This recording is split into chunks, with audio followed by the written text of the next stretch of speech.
Hello, welcome to topic 5 of financial reporting unit titled Foreign Currency Transaction.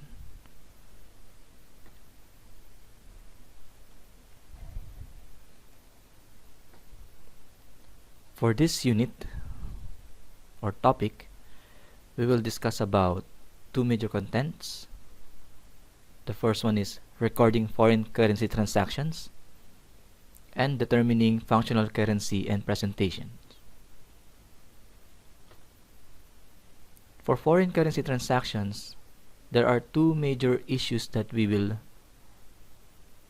consider and we will discuss. The first one is where debts, receivables, or other monetary items are denominated in currencies other than that domestic currency.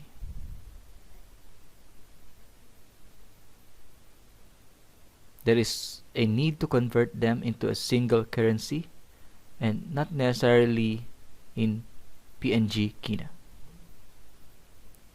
Unless transactions converted into a common currency, financial statements would include account balances in different currencies.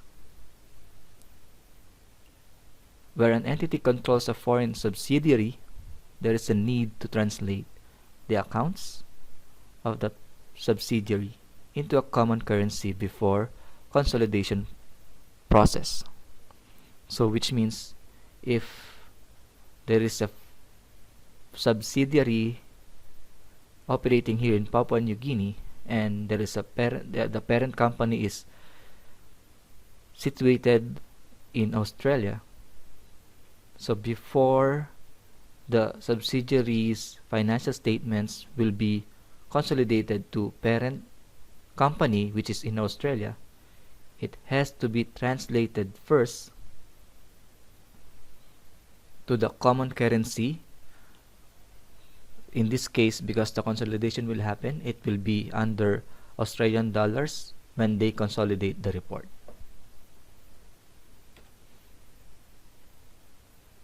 Examples of foreign currency transactions are acquisition of goods from a foreign supplier where the transaction is denominated in a foreign currency. This is an example of importation. Sale of goods to a foreign customer where the transaction is denominated in a foreign currency. This is an example of export activity.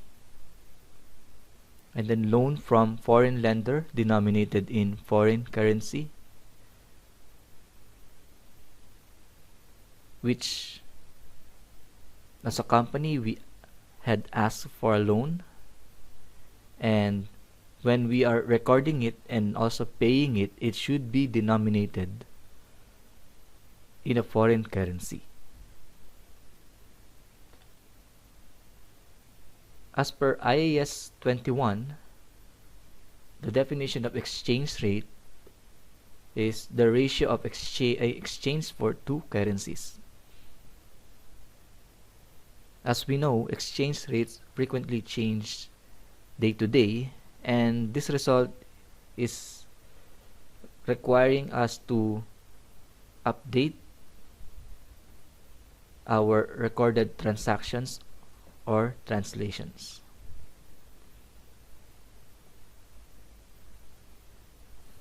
For journal entry, we need to remember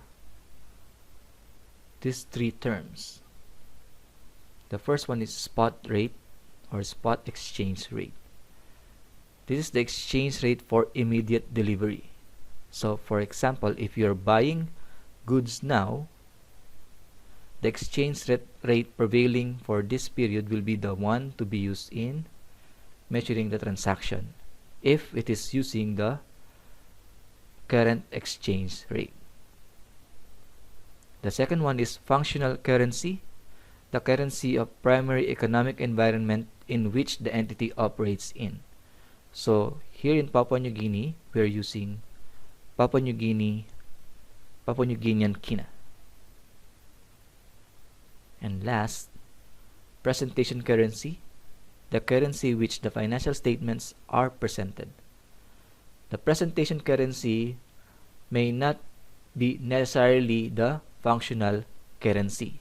Again, it depends on the requirements or which currency they will use in preparing report.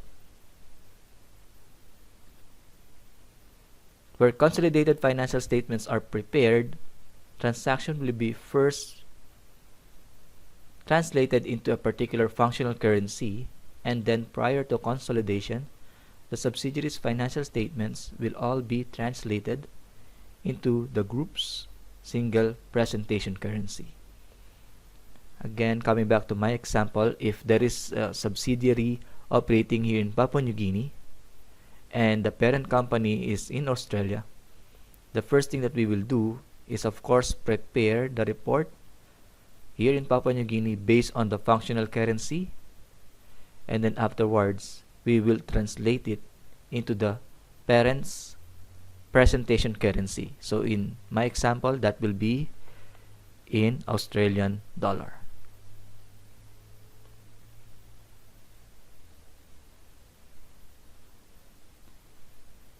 With regards to reporting date adjustment, foreign currency monetary items outstanding at the reporting date must be translated using the closing rate. So of course, the closing rate is the spot rate at the reporting date. Examples of foreign currency monetary items. This includes accounts payable and receivables, cash, interest notes, loans and dividends receivable, bank overdraft, income taxes, wages, notes, and or debentures payable. So these accounts needs to be at the or reported at the closing rate. Now any difference, of course, will realize gains or incur losses. So that will be reported under profit and loss statement. There are exceptions for this rule. The first one is qualifying assets, which we will discuss later on, and then cash flow hedges.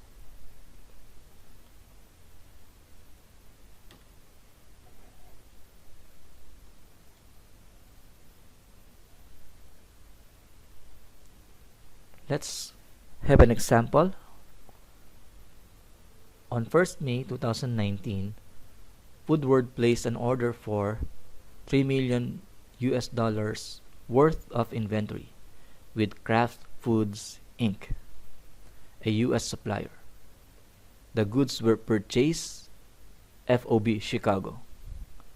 The goods are shipped on 31st December 2019 and are paid for on 31st December 2019. And then we were given the following rates. We have the dates 1st May 2019, 31st October 2019, and 31st December 2019 with their equivalent spot rate. So we are required to journalize the transaction above.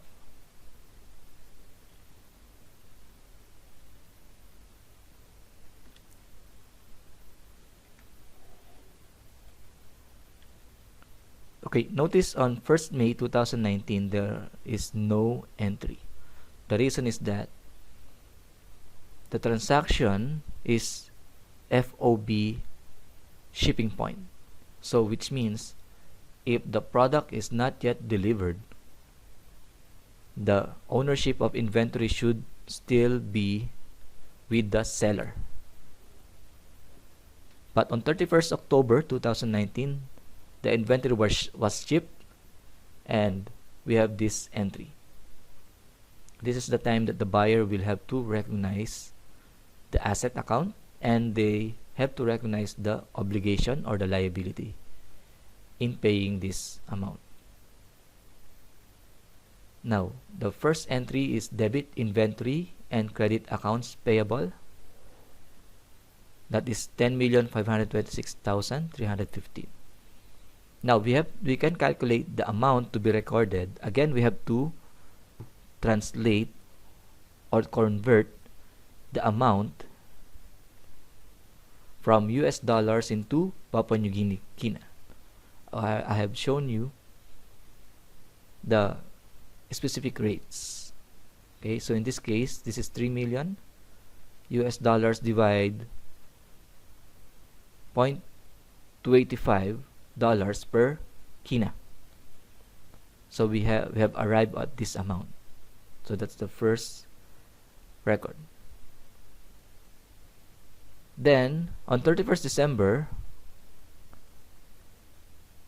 before we settle the liability, we have to recognize whether there will be exchange loss or exchange gain. So in this case, there was an increase in accounts payable of 37,065 kina based on the calculation. Now, if there is an increase in accounts payable, it means that there will be a foreign exchange loss.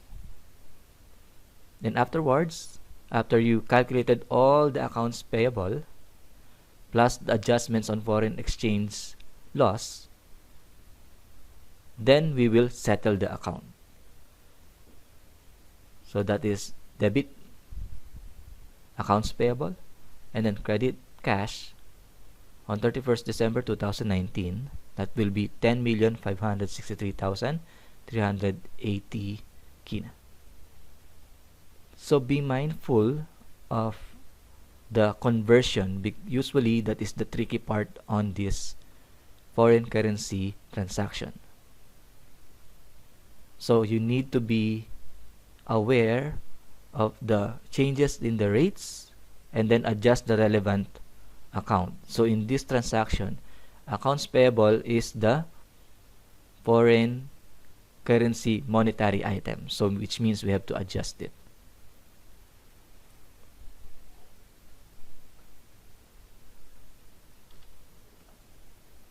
Now, regarding qualifying assets, IAS 23 has provided the definition of qualifying asset as an asset that necessarily takes a substantial period of time to get ready for its intended use or sale. So these are the assets that usually needs to be constructed or manufactured in a long period of time.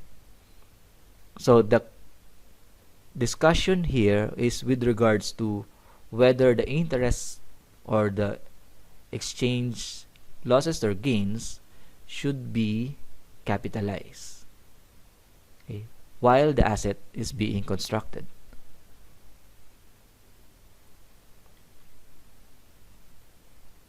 Now, as continuation of the discussion, it says exchange difference that lead to an increase in the cost of an asset are considered to be borrowing costs.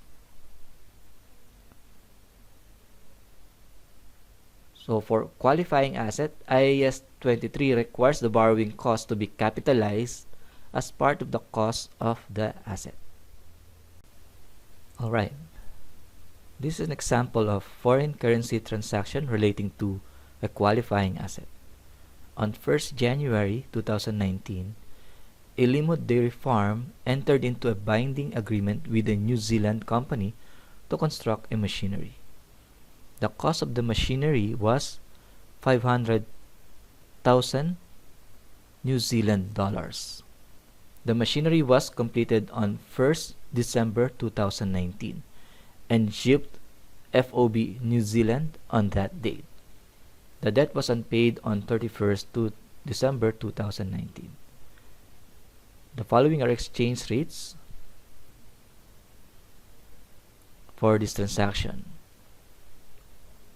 Okay, we have 1st January 2019, we have 0.4311 for New Zealand dollars per Papua New Guinea kina. And then we have 0.4302 New Zealand dollars per Papua New Guinea kina. And then on 31st December, we have 0.43 New Zealand dollars per Papua New Guinea kina.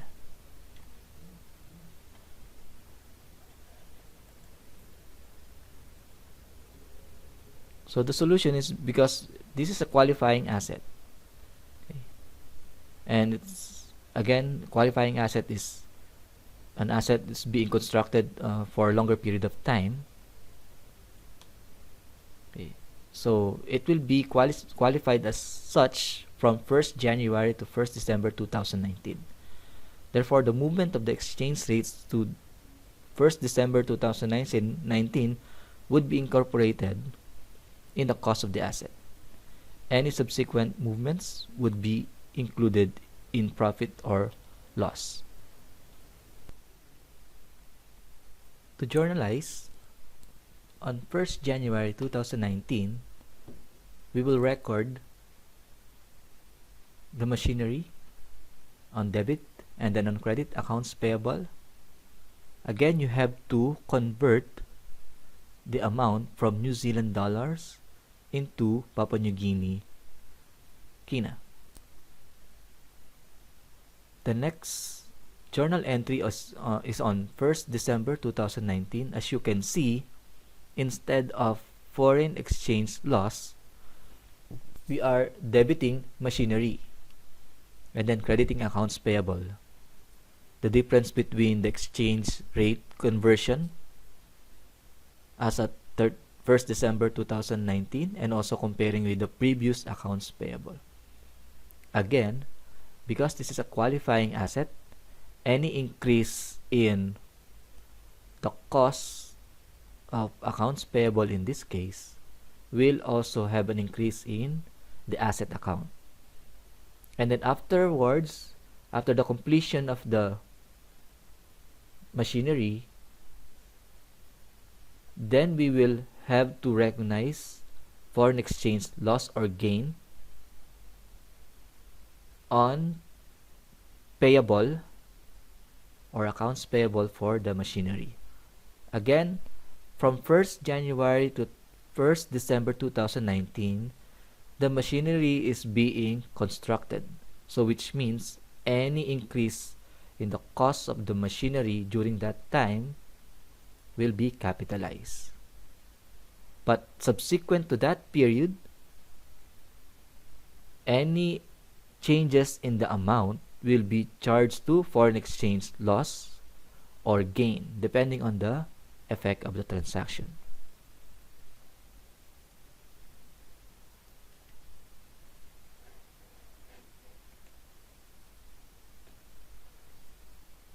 The last slide on this presentation is with regards to translation to presentation currency. The result and financial position of an entity whose functional currency is not the currency of a hyperinflationary economy shall be translated into a different presentation currency using the following procedures. The first one, assets and liabilities for each statement of financial position shall be translated at the closing rate at the date of the statement of financial position. Income and expenses for each statement presenting profit or loss and other comprehensive income shall be translated at the exchange rate at the date of the transactions. And then the last one, all resulting exchange differences shall be recognized in other comprehensive income. Now, comparing with the conversion that we have done from the previous slides, any differences on the exchange rate there will be charged to profit or loss statement. But here, any differences in the translation to presentation currency will be recognized in other comprehensive income section.